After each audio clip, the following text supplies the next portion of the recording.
はい、どうもこんにちは。ロイヤルブルーコーヒーのバリスタ豊です。本日はですね、プレスマシンの使い方について説明していきたいと思います。前編と後編に分けて掘っていくんですけども、前編は簡単な使い方、ざっくりとした内容の説明します。初心者向けですね。で、後編には中級者向けのどのように調整したらもっと良くなるかっていうのを説明していきたいと思っております。ではね、早速作っていきたいと思います。はい、ではね、僕が使っているメーカーがこのブレッビル。その説明方は分かんないです。英語ちょっと苦手でした。なんですけども、このメーカーに限らず、エスプレッソマシンのコツについてはほとんど同じだと思いますので、ではまず、通しで説明せずに通しで一度作っていきたいと思います。はい。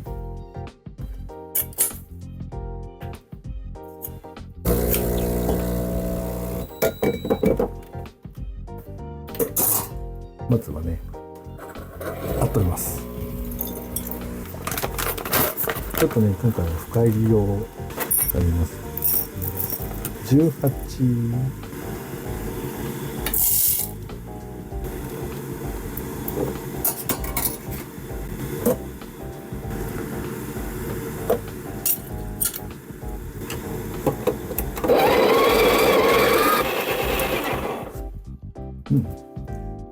がちょうどいいかもしれない。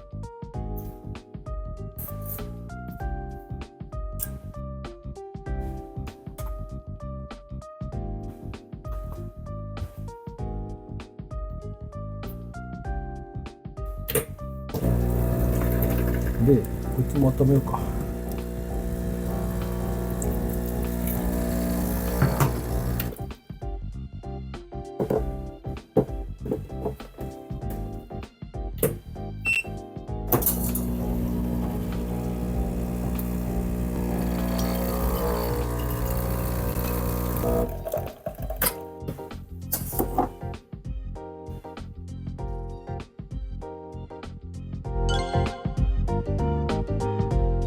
はい。ではね、説明しながらいきましょうか。準備してもらうものなんですけども、こいつは多分付属はしていると思うんですけども、このポルタフィルター、この容量に合ったグラム数の豆を入れてください。この付近に関しては、机などを拭く用と、このポルタフィルターを拭く用は必ず分けてください。こんな汚いところを拭いたものをこれ拭くわけにはいかないんでね、これ人が飲むものなんで分けてください。で、あると便利なもの、こいつですね。これは分けてくれるので、これは別売りで売ってます。そして、これも別で買いました。ポルタリング、粉を押さえるものなんですけども、押さえた時に平行に行くんですよ。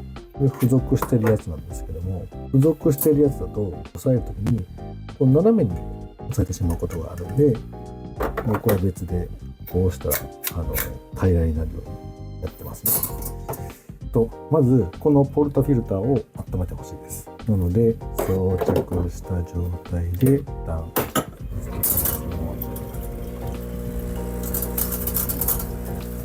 温めます。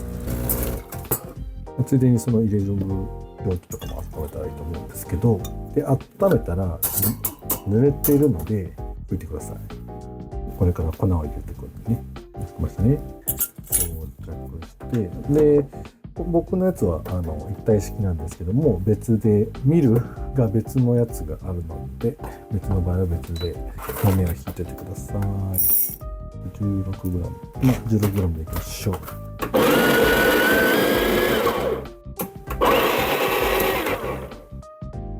こんな感じで、ここでこの塊がありますよね。この塊をちょっと崩すような感じで崩していきます。このまま押さえるとばらつきが出てしまうかもしれないので、ここで平らにするんですけども、手で触れたくないよっていう人はこういった形で平らなもので平らに、この辺平らにしてもらってから押さえます。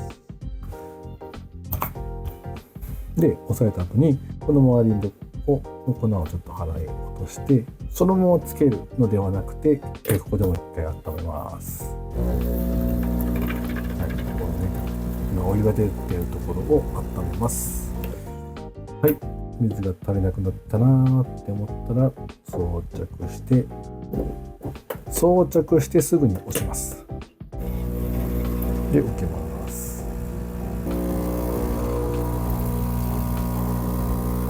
ちょっと多かったかな。はい、で、良いコーヒー豆はこういった形でクレマができてますね。で、だいたいそうですね。例えばエスプレッソがだいたい60で230ぐらいですかね。がちょうどいいと思います。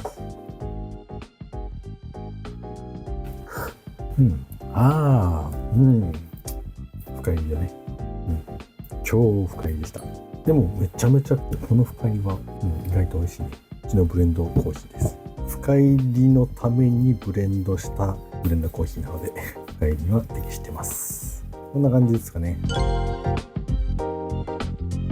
はい、それではまとめにいきたいと思います。エスプレッソマシンの使い方の前編ということで、まずは布巾をテーブルとかを拭く用とポルタフィルターを拭く用と分けてください。で、もしラテを作るのであればもう一つ必要になってきます。なので全部で3種類色で分けるといいですかね、用意してください。で、ポルタフィルターとかの分に関しては毛が落ちないようなタイプがいいです。で、続いてポルタフィルターのここのフィルターのサイズに合った粉の量を入れるようにしてください。付属されているやつであれば取説に書いてあると思いますので、その豆の量をきちんと守ってください。多すぎても少なすぎてもダメなので、何グラムから何グラムの間って書いてあると思うんで、それに合わせて粉をひいてください。で、次に器具を温めること。これが冷えてると味のばらつきが出やすいので、器具を温めることで、装着している時も温めること、これ結構大事です。で、これの押さえ方も比較的まっすぐになるように押してください。こんな斜めにしちゃうとこっちがギューってなってこっちがふんわりしてる状態なんで、ふんわりしてる方からどんどん流れてしまいます。なのでギュッとされた方のコーヒーの美味しいエキスがきちんと出ない場合があるので、押さえ方結構大事なんですよ。なのでこういった普通に押さえるだけでちゃんとまっすぐ押してくれるようなものがあるとより楽になると思います。で、コーヒー豆に対して2から 2.5 倍ぐらいのエスプレッソの量が適していると思うので、エスプレッソの量からさらに5倍のお湯もしくは水を入れるとちょうどいい具合なアメリカンができると思います。はい、本日はね、エスプレッソマシンの入れ方について簡単に説明しました。今回は前編で、後半は調整の方法、もっとワンステップ上の深いところまでちょっと説明していきたいと思いますので、後半もぜひ見ていってください。ではまた。もしこの動画が参考になったり楽しんでいただけたら、ぜひいいねボタンを押していただけるとすごく励みになります。そしてチャンネル登録をしていただけると、最新の動画がアップされた時に通知が届くので、見逃さずにチェックしていただきますよ。これからも一緒に美味しいコーヒーを追求していきましょう。ではまた。